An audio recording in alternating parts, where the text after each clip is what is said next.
ইল্লাল্লাহু ওয়াহদাহু লা শারীকা লাহু ওয়া আশহাদু আন্না মুহাম্মাদান আবদুহু ওয়া রাসূলুহু। হাদিস শরীফের মধ্যে আছে যে বান্দা অথবা বান্দী ওযু শেষে এই কলিমাটা পড়বো, জান্নাতুল দরওয়াজা আছে। এই আল্লাহর দরওয়াজার মধ্যে বান্দা যে দরওয়াজার মধ্যে ইচ্ছা করবে সেই জান্নাতুল দরওয়াজার মধ্যে আল্লাহ বান্দার মধ্যে প্রবেশ করতে পারবে। সুবহানাল্লাহ। নিয়ত সঠিক থাকতে হবে। আপনার যদি নিয়ত সঠিক না থাকে ওযু কেন তুমি দুদুন করি না মন বড় ওযু করিয়া আমি কোনদিন কোন জায়গা না করেছি বলা দেবে না আল্লাহ আল্লাহ বিশ্বাস করছে না মসজিদের মধ্যে মিথ্যা আছে ওযু করছে মন বড় আবার নামাজে গিয়া আমি তসবিহ পড়া বেশি আবার কোন আসা এটা হোক চাই এটা জায়গা বহুত আছে অনেক সময় কোন মুসল্লি দেখছি মন গড়া নামাজ পড়ে এমন পর্যন্ত এইভাবে যদি আপনি নামাজ পড়ে যাই কোন নামাজে কামাই করি কোন নামাজে কামাই তো কারণ হাদিস আছে বুখারী আছে আনতা আবুদুল্লাহ কান্নাকা তারা ফাইন লাম তাকুন তারাহু ফাইন্নাহু ইয়ারাক।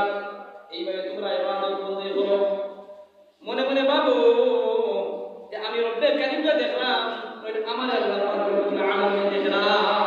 প্রত্যেকটা কোরআন মধ্যে প্রত্যেকটা দলিলে প্রমাণ আছে। আপনি আমি প্রশ্ন করি হয় না বলি মুসলিম প্রবেশ করতাম বাইরে যাইতাম হাঁটা চলা করতাম কোন দিকে কোন স্টাইলে কোন নিয়মে মানুষের কথাবার্তা সমস্ত কিছু কোরআন মধ্যে আছে।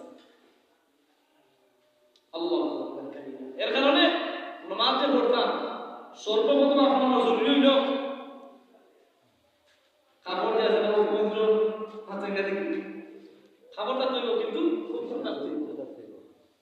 ইনশাআল্লাহ পরবর্তীতে নামাজ পড়তে শর্ত হলো প্রথম শর্ত হইল আপনার পাক পবিত্র থাকতে হবে। শুক্রবারে আপনাকে সমস্ত মানুষ গোসল করিয়া সুন্দরভাবে পোশাক পরিয়া আপনার নামাজ পড়বে। এর কারণে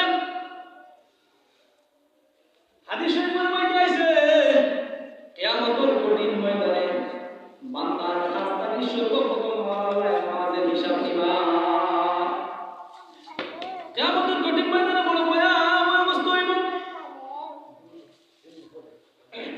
সমস্ত মানুষ নফসি নফসি হতে থাকবে, কোনো মানুষ কোনো মানুষের কারণ করে না। সেই কিয়ামতের কঠিন ময়দানে